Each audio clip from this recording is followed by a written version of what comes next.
Tava aqui pensando na série Bebê Rena, que é uma série muito boa da Netflix, recomendo. Mas acontece na série uma coisa curiosa, que a série é baseada em fatos reais. Aí é aquela história, baseado não é 100% fiel à realidade, né? Baseado é uma coisa baseada. Não reflete totalmente a realidade porque é uma ficção, de qualquer forma. É uma metáfora, a gente pode falar que é igual bijuteria banhada a ouro. Não é igual uma joia de ouro 18 quilates e uma bijuteria banhada a ouro que tem lá 1 ou 2 quilates, olha lá. Né, dois caramelo, nossa, eu já misturei vira-lata caramelo com cachorro amarelo e virou caramolelo, né? Então, enfim, eu deu pra entender a metáfora. Mas o que eu acho curioso nessa na série do Bebê Reina? E-mail. Cara, quem se comunica por e-mail hoje em dia, velho? Na moral. Porque existem as redes sociais. O Instagram, principalmente, o YouTube, o Facebook, o X, né? Que é uma ex-rede social, né? Que tá sendo banida aí, será? Talvez. Enfim, tem toda uma polêmica aí, mas é outra história. O TikTok, o Quai, todas iguais. Tem um layout um pouco diferente, tem as cores diferentes, tem a bandeira diferente, são empresas diferentes, mas a base é a mesma. São as pessoas que vão lá de graça, criam um perfil e ponto ali. Ou foto, ou vídeo, ou texto, ou o que quiser colocar ali que esteja disponível para ser colocado ali na rede social, naquele perfil. Ou em perfis de páginas que cada um segue com seus perfis, né? Tanto que todas as redes sociais, qualquer pessoa pode fazer 1, 2, 3, 10, 20, 50, 800 mil perfis, enfim. Tem 8 bilhões de pessoas no mundo. Se cada uma quiser criar 8 bilhões de perfil, tem espaço para isso na rede social. Todas as redes sociais aceitam que a pessoa crie mais de um perfil e tudo mais. Tem espaço para vários perfis. Mas enfim, usar e-mail para se comunicar hoje em dia é igual mandar carta pelo correio, coisa que os maias faziam, coisa do povo antigo. Não faz o menor sentido, né? Mas não é por causa da série, mas é que na série ela tinha só o e-mail dele não tinha o número do telefone dele. Tá, beleza, na série. Agora falando da vida real, fora da série.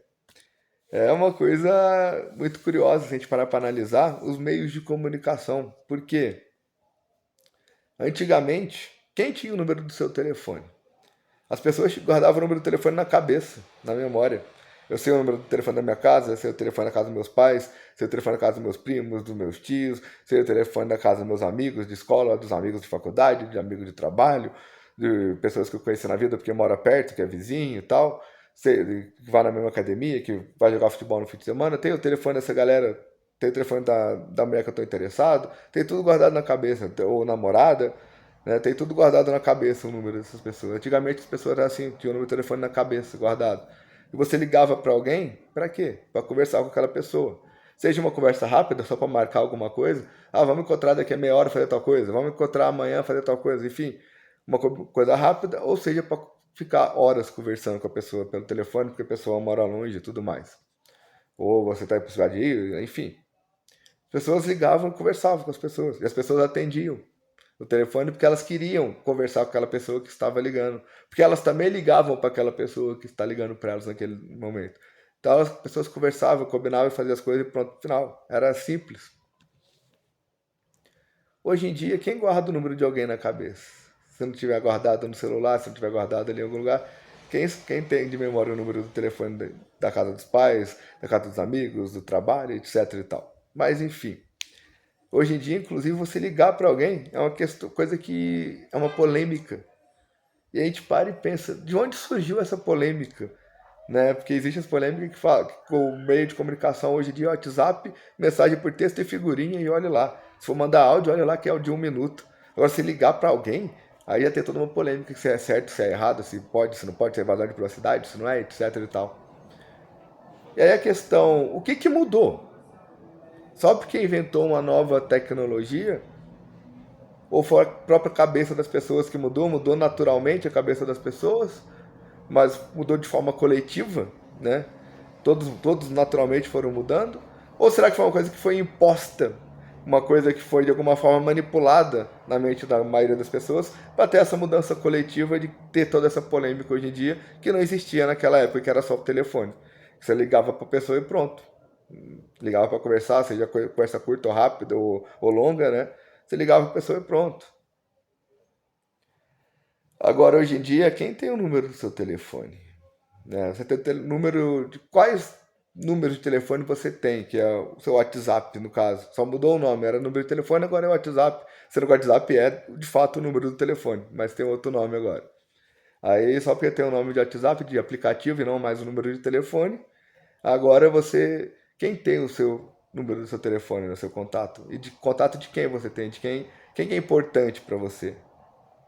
Né? Número de pessoas que cresceram com você, da escola, da faculdade, da infância, da vizinhança, crushes, namorada, namorado, enfim, coisa de trabalho.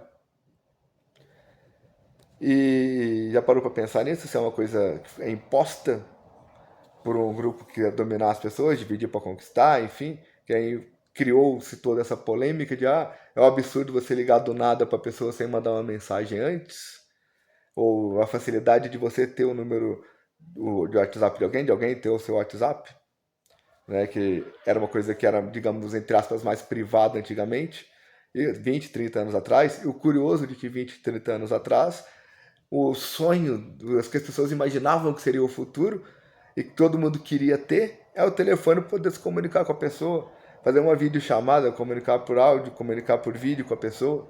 Era uma coisa de filme de ficção científica. E hoje em dia, que é uma coisa tão banal, uma coisa tão simples, as pessoas não usam esse recurso. E foi que o normal é mandar mensagem de texto pelo WhatsApp e olha lá. Então, assim, é curioso como as coisas mudam. E se a gente parar para uma analogia mais profunda, analisar 200 anos atrás ou mais, 1880 e tantos, 1890, o Brasil nem era Brasil ainda, era colônia de Portugal. Era outra coisa, não era um país democrático, era um reinado, né, uma colônia de um reinado. Mas vamos pegar de 1990, 1910, 1930, 1940 para cá, né? Não sei quando exatamente acabou a escravidão, mas na época da escravidão, e até antes lá, né, 1500, 1700, 1800, tinha escravo naquela época lá nos outros países, né? Escravos desde a época do Império Romano, do Egito Antigo, da época dos faraós, já tinha escravos. Mas, falando aqui de Brasil, na época que tinha escravos aqui no Brasil, né, em 1970, 1960, 1950, sei lá, naquela época lá, o que que era falado sobre o escravo e o que que era falado sobre o senhor donos dos escravos, né? Na mídia, entre aspas, na mídia daquela época, né, na sociedade, do conceito normal, do que era o normal, do que era o social, o comum, né, naquela época, era o quê? O dono do escravo. Quanto mais escravos ele tinha, mais respeitado ele era, mais rico e poderoso ele era. Era o cidadão lá que venceu na vida, era o cidadão de respeito na sociedade. E o escravo era o criminoso, o marginal, o vilão, o inimigo número um da sociedade. E aí, se o escravo usasse a liberdade de expressão, se o escravo falasse o que ele pensa, o que ele gosta, o que ele não gosta, quem ele é, o escravo era punido. Era julgado e punido pela lei da chibata. A lei que dava ao patrão o direito de punir o escravo por ele falar o que ele pensa, porque o patrão se sentiu ofendido pelo que o escravo falou, o patrão pode punir o escravo. Se o escravo tentar fugir, o patrão pode punir o escravo, porque o escravo que tentou fugir é um marginal, é um criminoso, é um rebelde, é um perigo para a sociedade, ouviu não? Igual hoje em dia acontece com a maconha, por exemplo.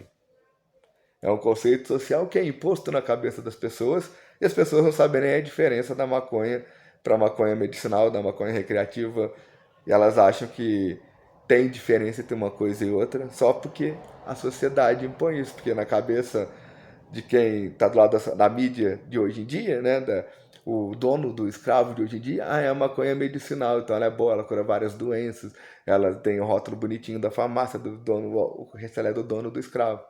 Agora, a maconha recreativa, aí não, é coisa do marginal, do vilão, do criminoso, do vilão, vai gerar violência e tudo mais. É o rebelde, tem que ser banido, tem que ser cancelado, tem que ser combatido. É tudo de ruim que tem na sociedade. Igual o escravo era visto antigamente. Porque a sociedade foi manipulada pelos donos dos escravos que manipulavam a mídia da época. E hoje em dia a mídia de hoje em dia é manipulada pelos corruptos que criam as leis e manipulam a mídia para dominar a cabeça do povo. Para o povo ficar dividido. Porque o povo dividido é mais fácil de ser manipulado e conquistado. Dividir para conquistar. Está escrito no livro da arte da guerra. Ah, mas isso é papo de teoria de conspiração, papo de maluco, de coisa que quem não sabe nada da vida. Então, a ironia, né, de como as coisas mudam, mas continuam sendo sempre o que são. Até na música do Humberto Jéssica ele fala isso, não lembro o nome da música agora. Mas acho que é Guarda das Fronteiras. Não lembro, enfim. É bem a realidade, né? Se a gente pegar, parar e analisar antigamente como era feito, analisar hoje em dia como está sendo feito, continua sendo feito da mesma forma. E a sociedade, todos manipulados pela mídia, que é manipulada pelos que estão acima da mídia e querem manipular a sociedade e dominar o mundo. Por algum motivo, né? Querem transformar o mundo à sua imagem e semelhança. Seja pela matrix religiosa, ideológica, política, de gênero, de raça, de classe social, qualquer coisa que sirva para manipular, dividir, para conquistar. Todos esses rótulos superficiais, né, que aí o gado fica pensando que são as coisas que importam, que são as coisas que representam e que significam tudo que o gado é. Enquanto, na verdade, não tem nada a ver, não podem ser usados como régua para medir a moral, caráter, índole, inteligência, espírito, consciência e alma de ninguém. Porque são coisas superficiais, são ferramentas superficiais, né? Raça, classe social, gênero, órgão genital, com quem você transa, religião, aparência, tatuagem, tipo de cabelo, tipo de roupa, emprego, profissão, né? O carro que você tem. Enfim, tudo rótulo superficial para dividir, para conquistar. Igual acontece com maconha, drogas, armas de fogo e qualquer outra lei que os corruptos queiram criar para manter o gado manipulado dentro do cercado, dividido de um lado e de outro, sendo roubado e manipulado dos dois lados. Essa é a questão da vida. Aqui no Brasil, né, pelo menos. Tanto que muitas pessoas ainda acham que o Brasil já era Brasil na época do que era colônia de Portugal. E, inclusive, não perdoei Dom Pedro até hoje, né? Dom Pedro tinha que ter ficado de boca calada, tinha que ter ficado quieto. Porque se Dom Pedro tivesse ficado quieto, Dom Pedro II, no caso, né? Tivesse ficado quieto, o que ia acontecer? Quando o último rei de Portugal morreu, quando Portugal deixou de ser reinado e se tornou um país democrático, todas as terras, tudo dentro da fronteira de Portugal, se tornou o país democrático de Portugal. Se o Brasil ainda tivesse sendo colônia, ainda tivesse dentro dessas terras, seria também Portugal. Seríamos portugueses. Estaríamos recebendo em euro, 6 vezes mais poder aquisitivo. Cristiano Ronaldo estaria jogando ao lado de Romário, de Ronaldo Fenômeno, Ronaldinho Gaúcho, de Neymar. E estariam jogando aqui nos nossos estádios, né? Teriam jogos da UEFA e da Champions League aqui nos nossos estádios espalhados aqui, que seria a parte tropical de Portugal. Né? Teríamos outra bandeira, outro hino, mas seríamos qualidade de vida de Portugal, seríamos partes integrantes da Europa, podendo viajar por toda a Europa livremente e teríamos dinheiro e condições para isso. O Brasil teria a estrutura que tem Portugal, a cultura que tem Portugal, misturada com a nossa cultura, que seria natural, do mesmo jeito que nasceu o Neymar, o Ronaldinho Gaúcho, o Ronaldinho Fenômeno, do mesmo jeito que eles nasceram no Brasil como foi, eles também teriam nascido no Brasil colônia, como no Brasil, aliás, teriam nascido no Brasil que seria Portugal, né? Teria se tornado o país democrático de Portugal também, eles também teriam nascido aqui, teriam a favela no Rio de Janeiro lá do mesmo jeito, talvez, não sei. Talvez as favelas do Rio de Janeiro tivessem um nível mais elevado, fosse uma classe média, porque a cultura seria a cultura europeia, a cultura de Portugal, que teria dominado aqui a região. Teria uma qualidade de vida melhor, não teria? Agora, Dom Pedro II não quis aguentar, quis falar, independência ou morte, porque ele tava de tretinha com o papaizinho dele, né? Ele queria mostrar que sair da sombra do papaizinho dele, queria ser ele o dono do mundo, o dono das novas terras, né? Foi lá querer decretar a independência do Brasil, e aí o que deu? Deu merda, né? Fazer o quê? Na mão de ditador corrupto de 9 dedos agora, fazer o quê? Né? Vamos esperar as cenas do próximo capítulo e encerrar o vídeo por aqui que tá longo pra caralho. Paz pra todos, foi.